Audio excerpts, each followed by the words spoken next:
یو داسې ذکر چې هغه ذکر ته د 10,000 نه د پاسه ملایکې حاضرې شوي وي، او دویم د هغه ذکر دومره ډېر لوی ثواب دی چې د هغې د ثواب لیکلو نه ملایکې عاجزه شوي وي، او دریم دغه ذکر ته د اسمان ټولې دروازې خلاصې شوي وي. حدیث کې راځي، او دا حدیث امام بخاري هم راوړی دی، صحیح حدیث دی. د رسول الله صلی الله علیه وسلم یو صحابي دی رفاعه ابن رافع رضی الله عنه، دا وایي دخلت الصلاة خلف النبي صلی الله علیه وسلم، زه یو ځل رسول الله صلی الله علیه وسلم پسې په مانځه باندې ودرېدلم، نو فعتست فرنجی مې وکړو، چې پر فرنجی مې وکړو په دغه ټیم کې رسول الله صلی الله علیه وسلم د رکوع نه پورته شو، سمع الله لمن حمده دا یې ویل. نو ما وویله چې الحمد لله حمدا كثيرا طيبا مباركا فيه مباركا عليه كما يحب ربنا ويرضاه. دا کلمات مې ویل. وی کله چې رسول الله صلی الله علیه وسلم سلام وګرځاو، رسول الله صلی الله علیه وسلم وفرمایل من المتکلم، دا خبرې چا وکړلې؟ نو فارم القوم، ټول قوم خاموش شو، څه نه ویل. یو ځل رسول الله صلی الله علیه وسلم دا تپوس وکړو، بیا یې بیا وکړو.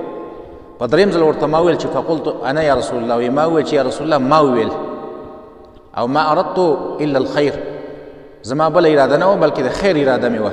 وی ما ته یې ویل چې کوم کلمات دي ویل؟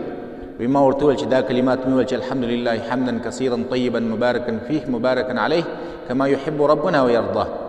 وی رسول الله صلی الله علیه وسلم راته وفرمایل چې والذي نفسي بيده، په هغه ذات مې قسم چې زما روح د هغه په قبضه کې ده، لقد افتضرها 37 ملكا ايهم يسعد بها. د ستا ذکر ته د پاسه 10,000 ملایکې حاضرې شولې، او د یو بل نه مخکې کېدلې چې کم یو ملک به د ستا ذکر رخلي او بر اسمان ته به خیژي الله ته. دا یو فضیلت. په یو بل روایت کې راځي، مسلم کې هغه روایت دی، په هغې کې راځي عبدالله بن عمر رضی الله عنه په روایت باندې چې رسول الله صلی الله علیه وسلم وفرمایل عجبت لها، دې کلماتو ته ما تعجب وکړو، فتحت لها ابواب السما، دې ته ټولې دروازې د اسمان کولاو شي دې ذکر ته. په یو دریم روایت کې داسې راځي چې د دې د لیکلو نه ملایکې عاجزه شوي د وجې د لویوالي د اجر نه، دومره لوی اجر لري. نو ملایکو ته الله پاک وویل چې ولیکئ دې کلماتو له کما قالها عبدي، سی پې تاسو دومره ولیکئ چې څنګه هغه زما د بنده وویل دا کلمات، هغه شانې ولیکئ حتی یلقاني فاجزیه، تر دې چې دا بنده بیا زما سره ملاقات وکړي، زما سره مخامخ شي، زه له بدله ورکړم. یعنې ملایکو د هغې اجر نه شو لیکلی، دومره لوی ثواب یې لرو. ملایکې حیرانه شو چې دا اوس موږ څنګه ولیکو؟ نو الله ورته وفرمیل چې صرف تاسو هغه کلمات ولیکئ کوم چې د دې بنده د خولې نه قرته راوتي دي.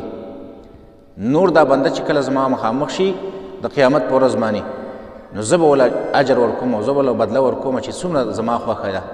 نو آسان کلمات دي. بیا دا کلمات چې کوم دي دا ته په دغه ټیم کې هم شي ویلی، سمع الله لمن حمده ربنا لك الحمد حمدا كثيرا طيبا مباركا فيه.